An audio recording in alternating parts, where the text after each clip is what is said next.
Hey everyone, want to learn how to use GIMP? In this video, I'll show you the basics of GIMP step by step so you can start editing images with confidence. Yeah, whether you're a complete beginner or just exploring the software for the first time, this guide will help you get started.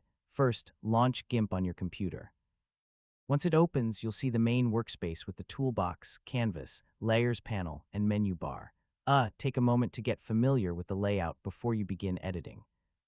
Next, open an image by clicking File and then Open, or simply drag and drop an image into the GIMP window. This will load your photo onto the canvas so you can start making changes. Now explore the basic tools in the toolbox. You can use the Move tool to reposition objects, the Crop tool to trim your image, the Brush tool for drawing, the Eraser tool to remove parts of an image, and the Text tool to add text. If you want to make non-destructive edits, use the Layers panel to create new layers or organize your design. Working with layers gives you much more control over your edits and makes it easier to fix mistakes later.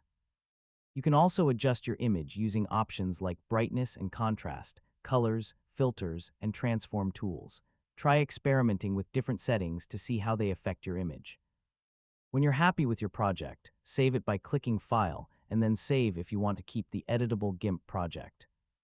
To create a standard image file, choose File and then Export As, and select a format like PNG or JPEG. If you're new to GIMP, spend some time practicing with different tools and features.